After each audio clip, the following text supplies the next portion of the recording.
Assalamualaikum warahmatullahi wabarakatuh. Shalom, Om Swastiastu, Namo Buddhaya, salam kebajikan. Selamat siang, salam sejahtera untuk kita semua. Puji syukur kita panjatkan karena berkat rahmat Tuhan Yang Maha Esa, kita dapat berkumpul di sini dalam keadaan sehat walafiat. Perkenalkan, saya Esa sebagai MC sekaligus moderator yang akan kegiatan review artikel siang hari ini. Kesempatan kali ini kita akan membahas artikel berjudul Educate to Innovate, STEM Directors for Corporate Innovation dibawakan oleh Kak Atika Azmi Rida, PASA, selaku Research Assistant di Center for Political Economy and Business Research. Kepada Kak Atika, saya persilahkan. Baik, terima kasih Anissa untuk kesempatannya. Izin Bapak Ibu saya yang sekalian. Ya, Assalamualaikum warahmatullahi wabarakatuh. Selamat siang Bapak Ibu sekalian. Untuk kesempatan kali ini review top tier, saya akan membahas artikel dari Journal of Business Research yang berjudul Educate to Innovate, STEM Directors and Corporate Innovation yang ditulis oleh Xie et al. Nah, sebelumnya mungkin kita bisa membahas dulu ya buat abstraknya. Nah, yang ketika saya melihat paper ini itu pada bagian abstraknya itu sangat-sangat bagus ya karena dia sangat straightforward mengungkapkan sampelnya apa, kemudian hubungannya seperti apa, hubungan variabelnya apa, standar di sini STEM and corporate innovation, kemudian hasilnya seperti apa, kemudian dilanjut dengan implikasinya seperti apa. Nah, benar-benar sangat pack ya buat isi abstraknya. Jadi tidak basa-basi yang tidak perlu itu dihilangkan. Jadi ini sangat bagus ya. Mungkin kita nanti bisa menirulah istilahnya buat template dari membuat abstraknya. Kemudian masuk ke introduction. Jadi pada paper ini pertama kali disebutkan dia mengangkat soal bagaimana director ini berperan pada corporate innovation.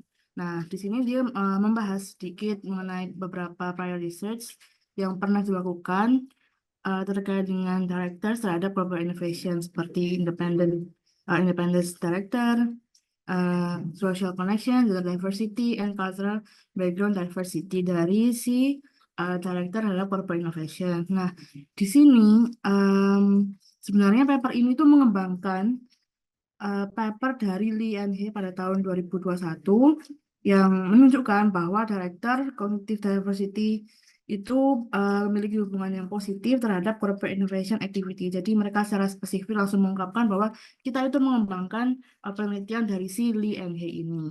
Nah, di sini apa yang dikembangkan gitu ya. Jadi mereka menggunakan satu disiplin ilmu tertentu dari si directornya, yaitu adalah soal STEM field ya, STEM disiplin gitu.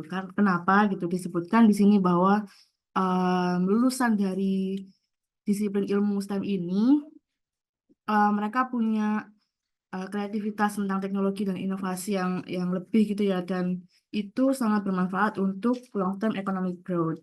Makanya di sini dijadikan oleh si CF ini menjadi background utama dari si directornya. Bagaimana sih background dari STEM ini nantinya dapat mengangkat corporate innovation di perusahaan. Kemudian di introduction mereka juga menyebutkan challenge dari corporate innovation, yaitu sangat tingginya uncertainty yang dapat meningkatkan contracting cost dan memberikan risiko terhadap short term performance ya, karena memang sangat tidak tentu ya kalau kita invest di inovasi kan memang tidak tentu itu akan menghasilkan suatu benefit atau profitability dalam short term performance perusahaan gitu. Jadi memang harus hati-hati dan perusahaan biasanya reluctant untuk invest ke innovation. Kemudian untuk research objektifnya, jadi penelitian ini secara empiris menguji apakah perusahaan dengan proporsi jumlah STEM director yang lebih banyak akan lebih engage terhadap aktivitas terkait dengan corporate innovation. Oke, kemudian di literatur review dibahas soal teori Pertama, teori agensi yang menunjukkan bahwa corporate boards monitor manager untuk align dengan decision making sesuai dengan stakeholder interest. Kemudian di sini mereka penelitian ini lebih emphasize dengan menggunakan resource dependence theory yang meng-highlight nilai dari board capital yang dibawa dari si STEM director ini terkait dengan resource seperti expertise-nya, advice yang akan meningkatkan firm performance. Jadi dari sisi-sisi STEM ini nanti akan yang dibawa sebagai seorang director ini untuk meningkatkan inovasi. Nah, di sini disebutkan juga untuk hypothesis developernya bahwa board member yang memiliki STEM edukasi, STEM pendidikan STEM, mereka lebih punya technical skills yang lebih dalam terkait dengan STEM STEM things ya, STEM activities yang memberikan mereka pemahaman untuk mengevaluasi potensial inovatif project. Kemudian bisa lebih memberikan decision making yang lebih terinformasi dan juga bisa meningkatkan corporate inovasi. Jadi di sini mereka membentuk sebuah hipotesis berupa proporsi dari jumlah board yang memiliki STEM background, STEM edukasi, itu secara positif berhubungan dengan corporate innovation activities. Kemudian untuk sample selection-nya di sini menggunakan Chinese data yang diambil dari CSMR database. Nah, di sini initial datanya sejumlah 15.405 pemilih observation dari 2008 sampai 2014. Kemudian final sampelnya akhirnya adalah 14.247 pemilih observation dari 2579 Chinese visit firm. Jadi ini sangat banyak sekali ya datanya. Kemudian untuk baseline modelnya yang dipakai, yang pertama dia menggunakan lead lag analysis of STEM board and innovation activities. Jadi di sini dia menggunakan lead dari si dependent terhadap independennya dia pada tahun T. Kemudian untuk model kedua yaitu menggunakan change analysis or STEM board and innovation activities. Nah di sini dia menggunakan change analysis untuk menguji dari sisi logiknya karena dia nanti kita mungkin bisa bahas lebih dalam ya. Di sini sekilas aja kalau misal yang digunakan independennya ini berbeda sama yang di persamaan pertama karena yang di kedua ini dia menggunakan dummy dan juga stemnya ini dijadikan dummy seperti itu. Nah, ini untuk pengukurannya. Jadi di sini dia mengukur corporate innovation dari dua hal ya, soal terkait sama paten. Yang pertama dia menggunakan natural logarithm dari paten yang disubmit pada T+1. Kemudian juga menggunakan R&D assets dibanding total aset T+1 juga. Di sini kita menjadikannya dummy dengan cara menjadikan satu ketika number of invention 10-nya itu lebih besar daripada yang submit pada tahunnya.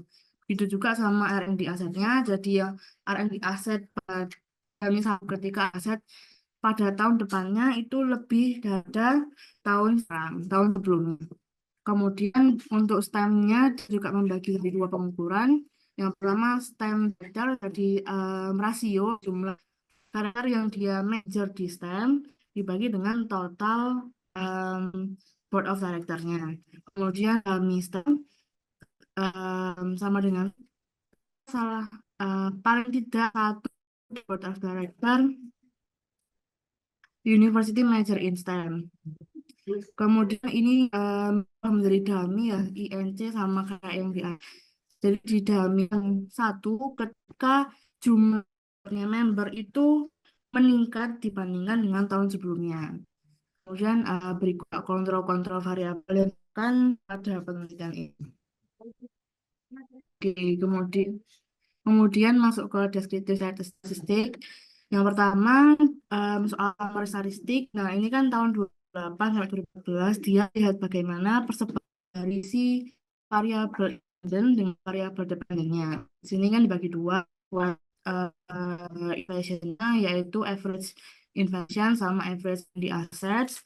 Nah, ini kalau misalnya kita lihat kan di sini agak meningkat kan pada dari tahun 2008 sampai 2014. Kemudian dari sisi average return-nya juga meningkat dari 2008 ke 2014. Untuk deskriptifnya seperti berikut, mungkin bisa dibaca. Kemudian untuk selanjutnya Pearson correlation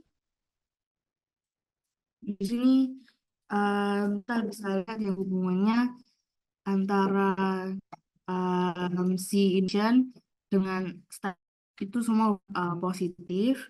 Nah, ini jadi pesan yang bagus ya kalau misalkan regresi karena hubungan antara X ke Y-nya saja sudah positif. Kemudian untuk selanjutnya kita perlu mengontrol beberapa variabel. Nah, di sini sesuai dengan model yang tadi, kan ada dua model, di sini juga ada dua analisis. Yang pertama lead-lag regression dari Stanford and Corporate Innovation. Di sini inovasi juga dibagi dua tadi. Ada yang dummy dan ada yang bukan dummy. Nah, di sini juga menggunakan fixed effect dan industri. Hasilnya semuanya positif signifikan. Jadi ini hasilnya memang konsisten. Jadi artinya gitu ya.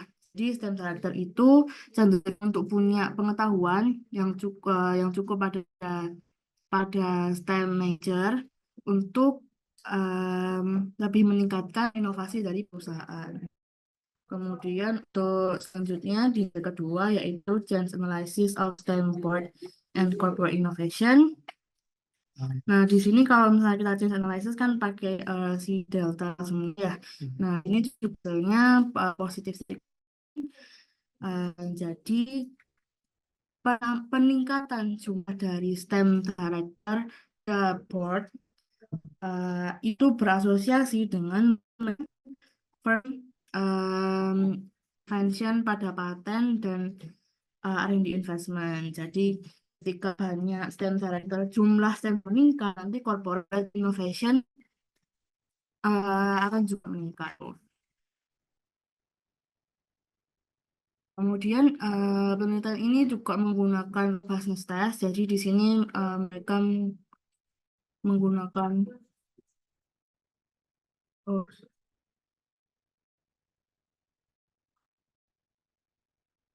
oke. Maaf tadi yang nge-freeze ya. Oke, saya lanjut sebentar. Kemudian penelitian ini juga menggunakan dua jenis robustness test. Yang pertama adalah Hackman, two stage. Yang kedua nanti adalah SM. Jadi pertama mereka menggunakan Hackman ini untuk apa? Jadi mereka menggunakan Hackman untuk address potential self-selection bias. Nah, model ini juga melihat bagaimana posibilitas dari perusahaan akan untuk meng-hire sistem director berdasarkan faktor-faktor di luar dari sistem director ini yang akan meningkatkan innovation activities. Seperti itu. Jadi kita perlu mengadres isu integritas ini menggunakan Hackman. Nah, di sini sebentar. Dapat dilihat bahwa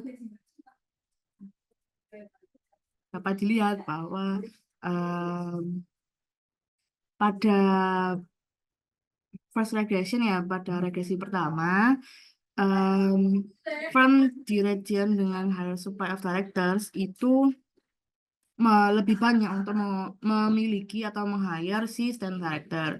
Kemudian untuk di second stage terdapat inverse Mills ratio yang didapatkan dari hasil regresi yang pertama. Kemudian didapatkan bahwa jumlah directors di board itu akan secara positively associate application dari si patent dan R&D expenditure. Dan hasilnya ini juga menyatakan bahwa STEM director itu link dengan meningkatnya innovation activities. Kemudian selanjutnya untuk tes yang kedua dari robustness-nya yaitu robustness PSM. Nah, di sini kita menggunakan PSM untuk matchkan dari perusahaan yang memiliki time director sebagai treatment group-nya dengan yang tidak punya STEM director sebagai control group untuk menghilangkan potential concern. Nah, ternyata penunjukan dari si spider ini akan secara signifikan meningkatkan jumlah paten dan R&D investment perusahaan. Oke, kemudian penelitian ini juga mengembangkan modelnya menggunakan assessment analysis. Yang pertama, membagi soal artistik dan international STEM degree gitu ya. Jadi sebelum kalau kita bilangnya analysis, kita kasih bridging dulu. Nah, di sini di paper itu menyatakan bahwa ada penelitian loh yang bilang kalau misal STEM pendidikan di Cina itu juga sama pendidikannya di luar. Jadi kenapa mereka coba untuk melakukan regional analysis berdasarkan domain STEM education-nya gitu ya, education degree dari si writernya ini belajar waktu waktu dulu kan. Nah, di sini ternyata hasilnya sama signifikan gitu ya, meskipun level signifikansinya berbeda, tapi ternyata memang tidak ada perbedaan yang signifikan antara internasional dan lokal em, yang menyebabkan hubungan dari STEM characters terhadap innovation ini berubah seperti itu. Jadi ya sama aja, nggak jauh beda pendidikan di dalam dan di luar. Kemudian juga paper ini mengadres soal isu bagaimana state-owned enterprise non-state-owned enterprise. Ini mereka berinya dengan menggunakan bahwa kalau misalnya perusahaan state-owned itu mereka cenderung lebih mudah mendapatkan bagaimana. Dari sini findingnya uh, lebih banyak sih dari STEM Educate board yang memiliki STEM latar belakang STEM itu secara positif berhubungan dengan meningkatnya corporate innovation activities. Kemudian aplikasinya bagaimana? Jadi di penelitian ini suggest strategic consideration dari board untuk merekrut memilih komposisi selaras dengan innovation objektif dari perusahaan. Kemudian si implikasi pada polusinya gimana. Jadi ini penelitian ini encourage perusahaan untuk consider educational back dari board membernya, terutama di bidang STEM. Kemudian untuk theoretical implication, jadi penelitian ini mensupport resource independent theory dengan demonstrate bagaimana spesifik skill dan pengetahuan dari si board member seperti di sini time education itu menjadi valuable resource terhadap perusahaan yang bisa meleverage inovasi. Ini juga apa ya meningkatkan pada pasien juga dengan menjelaskan bahwa hubungan bagaimana board member ini dengan technical expertise bisa lebih memonitor dan support manajemen innovation board.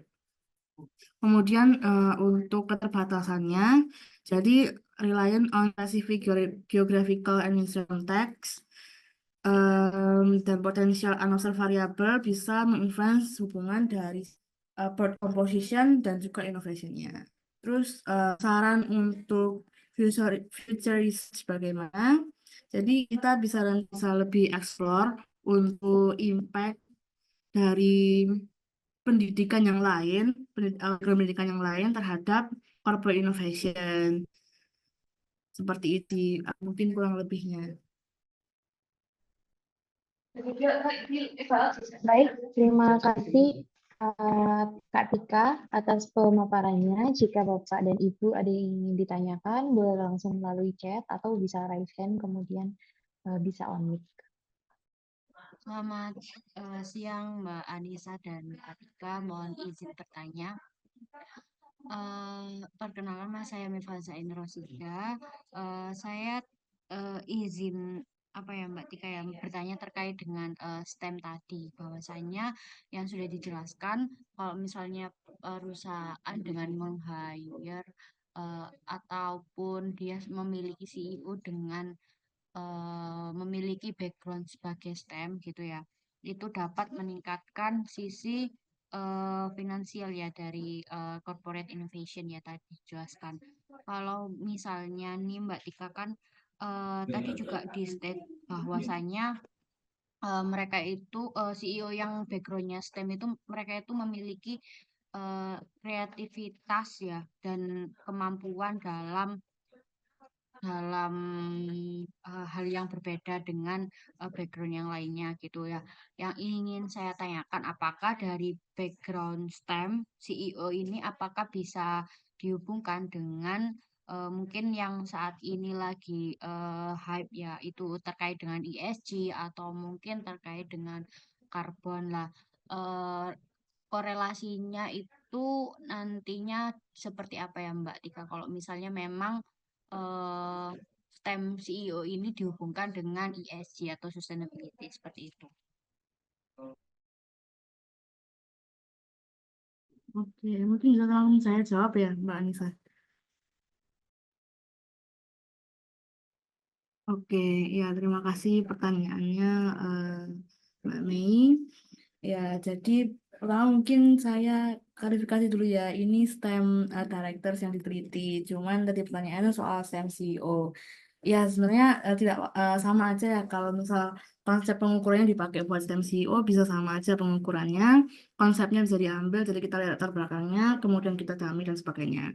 Kemudian untuk pertanyaan selanjutnya, apakah itu bisa dihubungkan dengan topik yang lagi tren sekarang seperti ESG dan sebagainya? Oh ya, tentu bisa sekali ya karena karena kan sudah terbukti dari penelitian ini bahwa sistemnya itu sangat berperan memegang kunci pada corporate innovation activities-nya si perusahaan. Jadi dia sangat bisa increasing activities innovation. Tapi selanjutnya pertanyaan selanjutnya adalah bagaimana apakah inovasinya yang dilakukan yang diinisiasi oleh sistem CEO-nya tadi itu mengarah ke ESG ESG activities gitu kan ya. Karena sebenarnya saya pernah melakukan penelitian juga terkait sama STEM CEO terhadap ESG. Nah, ternyata hasilnya menunjukkan bahwa ada hubungan yang negatif gitu. Jadi ternyata sistem CEO ini memang kalau berdasarkan riset ini kan sangat berkaitan sama inovasi, tapi dia inovasinya itu tidak mengarah ke sisi ESG gitu ya. Nah, nanti mungkin bisa diteliti lebih lanjut kenapa demikian dan sebagainya seperti itu. Oke, baik. Terima kasih Mbak Atika untuk penjelasannya. Mungkin nanti yang perlu apa ya, ditelusur lagi, diekspor dari yang sudah dibilang Mbak Tika tadi terkait dengan background STEM dengan ESG itu nyatanya negatively effect ya Mbak ya. Gitu. Mungkin nanti coba saya cari lagi ya untuk future risetnya seperti apa. Ini sangat menarik sih untuk background STEM ini. Terima kasih Mbak Tika. Baik, mungkin oke. Untuk boleh silakan langsung Bapak atau Ibu kayak yang bertanya bisa langsung ambil. Selamat sore, Mbak Atika. Suara saya terdengar ya? Terdengar. Saya tadi, oh ya oke, terima kasih. Saya tadi ada mendengar moderasi ya. Moderasi ternyata, tapi tadi hanya dibahas sedikit ya, Mbak Tika. Ternyata setelah dilakukan hubungan moderasi, dia tidak signifikan ya. Boleh nggak ya sedikit dijelaskan lebih dalam gitu, Mbak Tika, masalah yang moderasi tadi. Kemudian pertanyaan kedua, hmm, saya ada lihat tadi saya hanya melihat sekilas Mbak Tika di tabel variabel. Ada beberapa variabel dummy ya tadi di beberapa pengukurannya. Nah, eh, apakah ini ada hubungannya dengan pengukuran STEM atau memang dummy itu bisa diganti ya Mbak Tika ya? Oke. Maksudnya gimana ya? Boleh Misalnya dispesifikkan gitu? pengukurannya itu kan tadi di variabelnya menggunakan variabel dummy yang beberapa. Kalau misalnya pengukurannya diganti atau tidak menggunakan dummy, apakah bisa atau bagaimana? Oke, terima kasih. Oke, iya. Terima kasih Bu atas pertanyaannya. Mungkin saya jawab dulu soal yang mana tadi ya. Nah, itu soal yang moderasi interaksi ini ya. Iya, jadi di sini penelitinya itu kan melihat bagaimana adanya em, fenomena bahwa state-owned company, state-owned enterprise itu bisa dapat funding lebih banyak. Jadinya harusnya bisa lebih banyak dong buat si innovation activities-nya. Nah, di sini coba dia breakdown dengan pecah sampel dulu. Nah, setelah dia melakukan pecah sampel, ternyata hasilnya sama-sama positif nih gitu. Kemudian kalau sebaca saya, karena sama-sama positif, dia coba lagi buat diinteraksikan. Kalau misalnya saya interaksikan bagaimana gitu kan, ternyata meskipun diinteraksikan dari sisi set enterprise-nya, hasilnya justru malah nggak signifikan seperti itu. Tapi dia sayangnya penulisnya nggak explain lebih gitu ya soal bagaimana apa yang mengakibatkan ketidaksignifikansian pada hasil dari interaksi. Seperti itu sih. Kayak cuman ngomong hasilnya ketika kita periksa sampel sama-sama konsisten. Tapi ketika kita interaksikan hasilnya tidak signifikan seperti itu. Ya mungkin next kalau kita coba meriset gitu kita nanti bisa explain sedikit gitu ya mungkin em, kenapa hasil kita signifikan dan tidak signifikan seperti itu. Kemudian untuk pengukurannya itu ya tadi ada yang dummy, kemudian kalau saya nangkap saya ya, Bu, ya mohon dikoreksi.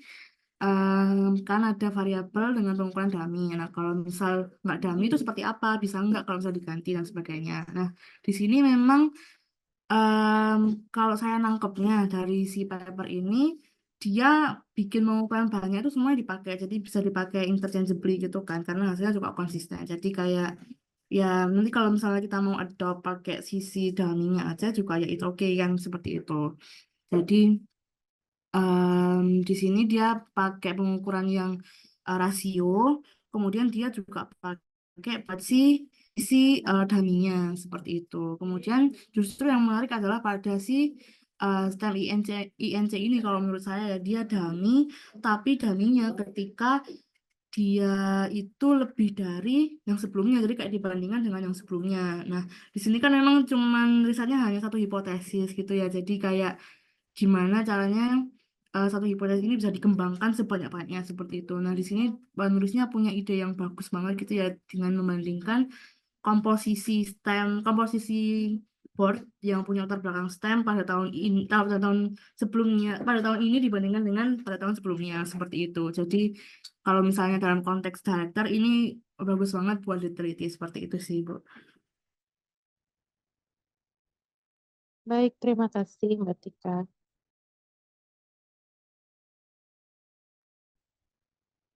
Oke. Mungkin dari Bapak atau Ibu masih ada yang ditanyakan, bisa langsung ditanyakan melalui kolom chat ataupun bisa resign dan online. Boleh bertanya ya sedikit. Boleh? Dipersilakan, Kak. Oke, ini sebenarnya penasaran dikit aja. Kan saya baca di definisi variabelnya kan untuk invention ini dia menggunakan total number of invention patent setiap perusahaan. Nah, kira-kira mungkin Mbak Tika yang baca ya melihat riset ini ada nggak dia nyebutkan dari mana datanya? Apakah di annual report atau share atau gimana gitu? Kalau memang nggak ada ya, mungkin Mbak Tika bisa sampaikan aja.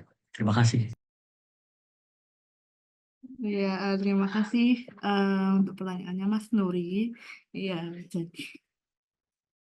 jadi di sini disebutkan buat dia ngambil data dari CSMA database dan itu nggak salah spesifik langsung ngomong kayak itu datanya di sebelah mana itu nggak disebutkan sih sama si penulisnya. Jadi memang kayaknya di CSMAR database ini sudah ada kayak langsung ada number of patent gitu ya mungkin ya number of patentnya. Jadi bisa langsung ditarik dari situ gitu, nggak cari-cari di annual report atau mungkin financial reportnya seperti itu sih.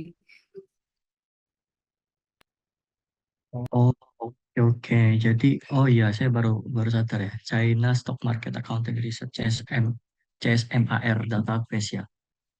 Oke, soalnya ini menarik ya bagi saya ya, karena kita bisa mengukur inovasi suatu perusahaan itu kan biasa kan untuk meneliti inovasi ada berbagai macam pengukuran, ada beberapa riset mengenai intellectual capital itu semacamnya. Nah, sebenarnya ini bisa menjadi satu menurut saya sih sebenarnya bisa jadi satu pengukuran yang baik ya buat diimplementasikan di mungkin di Indonesia. Cuman challenge-nya saya belum tahu gitu di mana. Kan kita tidak punya CSMAR database juga di Indonesia. Nah, itu sih yang saya penasaran. Oke, terima kasih insight-nya. Thank you, Kak. Mungkin dari Bapak atau Ibu, jika masih ada yang ditanyakan bisa langsung chat di kolom chat ataupun raise hand dan on mic. Saya mau sedikit reminder untuk Bapak dan Ibu bisa mengecek di grup pejuang disertasi. Kemarin dari Kak Nabila mengirimkan aksi untuk pembahasan topik di minggu webinar berikutnya. Boleh untuk Bapak dan Ibu memilih salah satu dari dua pilihan yang ada di grup itu. Oke, baik. Karena sekiranya sudah tidak ada yang bertanya, maka review artikel pada siang hari ini kami tutup. Terima kasih banyak untuk Kak Atika atas pemaparan artikelnya yang sangat insightful. Kebetulan bila Bapak dan Ibu sekalian ada yang sedang melakukan penelitian kuantitatif, bisa langsung menuju link yang saya kirimkan di kolom chat. Saya melalui WhatsApp atau website untuk melakukan presentasi mengenai data penelitian. Oke. Terima kasih atas kehadiran Bapak dan Ibu yang telah hadir siang hari ini.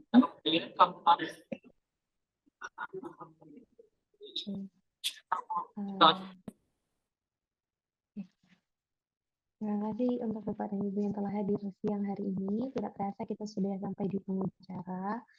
Karena adanya partisipasi Bapak dan Ibu ini, review artikel ini bisa berjalan dengan baik. Saya selaku MC dan moderator yang bertugas memohon maaf apabila ada salah kata dan perbuatan. Saya pamit undur diri. Wassalamualaikum warahmatullahi wabarakatuh.